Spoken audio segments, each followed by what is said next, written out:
ఏంటో ఇవాళ వెరైటీగా కనకాంబరం వాసన వస్తుంది. జనరలీ మల్లెపూలకే వస్తాయి. ఓకే శ్రీముఖి తీసుకో. అందరికీ నమస్కారం. ఎలా ఉన్నారు బంగారాలు? ఫస్ట్ ఆఫ్ ఆల్ ఇక్కడికి విచ్చేసిన మీ అందరికీ, ఇక్కడ ఇంత ఎనర్జీ ఇస్తున్న మీ అందరికీ thank you so much. And yes, చాలామంది పెద్దలు ఉన్నారు, సో క్విక్గా ఫినిష్ చేసే ప్రయత్నం చేస్తాను. So firstly my dearest darling Nandini Reddy గారు, ప్లీజ్ అక్క, ప్లీజ్ కమ్. ఈరోజు నేను ఈ స్టేజ్ మీద ఇక్కడ ఉన్నాను, ఈ సినిమా ప్రీ రిలీజ్ ఫంక్షన్లో ఉన్నాను.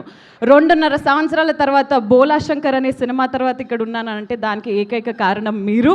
నన్ను భరించి, నన్ను ఓపిక్గా ఒప్పించి, నన్ను చిన్నపిల్లలాగా నడిపించి ఈ సినిమాలో ఒక బంగారంలాగా తీర్చిదిద్దినందుకు thank you so much. I love you. Thank you for trusting me. And ముఖ్యంగా చెప్పాలి అనేసి అంటే ఇద్దరు వ్యక్తుల గురించి చెప్పాలి, రాజ్ గారు, డీకే గారు. మీరు అసలు తెలుగు వాళ్ళని మాకు తెలియదు సార్. ఫ్యామిలీ మ్యాన్ అనే సిరీస్ చూసిన తర్వాత మా సమంత గారిని సీజన్ 2లో ఒక డిఫరెంట్ ఎనర్జెటిక్గా చూపించిన తర్వాత ఇలాంటి వాళ్ళు తెలుగులో ఎందుకు ఉండరబ్బా అని అనిపించింది. బట్ వస్తే బాగుండు, టాలీవుడ్లో రాజ్ సార్ వాళ్ళు కూడా వచ్చి ఏదైనా చేస్తే బాగుండు అని అనుకున్న తరుణంలో మా ఇంటి బంగారం అనే కథ మీ నుంచి రావడం అండ్ అందులో నేను ఒక భాగం అవడం. Raj sir, I'm a biggest fan of your work. I just wish this association continues in some or the other way, but I'm just waiting for Family Man, the other series of Family Man, the next part of the Family Man, and I'm so happy to be a part of this film. And ముఖ్యంగా మా సినిమాలో నటించిన ప్రతి ఒక్కరికి, actors అందరికీ కూడా they are all darlings.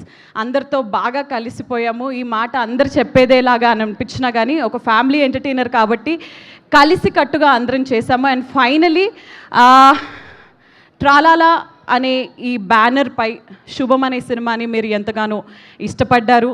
దాని తర్వాత మా ఇంటి బంగారంలో సాక్షాత్తు మన మేలిం బంగారమే వస్తున్నప్పుడు మీరందరూ దీన్ని బ్లాక్ బస్టర్ హిట్ చేస్తారు కదా. Thank you so much. And finally, I would want to end with our dearest Bangaram, Sam.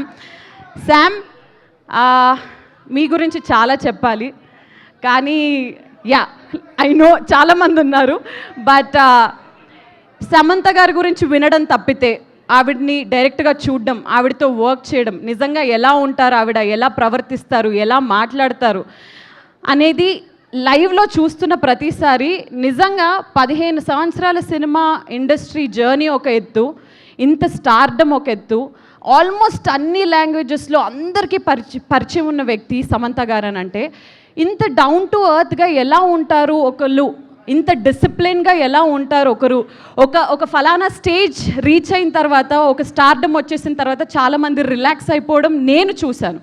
But she is always hungry for good work, hungry for everything, and I think అలాంటి hunger and especially ఈ జనరేషన్లో ఇప్పుడున్న ఈ ప్రస్తుతం ఉన్న ప్రపంచంలో ఇలాంటి అమ్మాయిలు, ఇలాంటి ladies who inspire and keep us strong and disciplined కావాలి. That is our Samantha.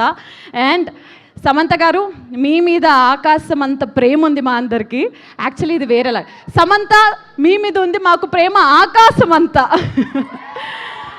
So yes, మా ఇంటి బంగారంని June 19 థియేటర్స్లో మీ అందరూ చూడాల్సిందిగా మనస్ఫూర్తిగా కోరుకుంటూ, ఈ చిన్న కోడల్ని కూడా ఆశీర్వదించవలసిందిగా కోరుకుంటూ, ఈ వేళ విశేషంలో మన పెళ్ళి కూడా జరిగిపోవాలని కోరుకుంటున్నాను. ఓ మై గాడ్, ఇందాక రాని వాళ్ళందరికీ కూడా శ్రీముఖి చెప్పినటువంటి విషయాన్ని నేను మళ్ళీ గుర్తు చేస్తున్నాను. అదే నేను నీ పెళ్ళి ఎప్పుడు అని అడిగితే ఈ సినిమా సక్సెస్ తర్వాత అవును నీ పెళ్ళి అని చెప్పావు. యాక్చువల్లీ మండపం రెడీ, క్యాటరింగ్ సర్వీస్ రెడీ, పెళ్లి కొడుకు దొరికితే పెళ్లి జరిగిపోద్ది. అదే ఆయన కోసమే వెయిటింగ్. ఎస్, ఎక్కడో ఒకడు నీ కోసం పుట్టే ఉంటాడు. ఎస్ అక్క, thank you so much to you also. Thank you. ఈరోజు మనం ముగ్గురం yellow we are all very good. And ఇదిగో ఒక దోశ నందిని గారు అడుగుతున్నారు. ఈ లోపు ఏం చేద్దామంటే ఆ కిక్ యాస్ ట్రైలర్ ఆఫ్ మా ఇంటి బంగారం చూసేద్దాం.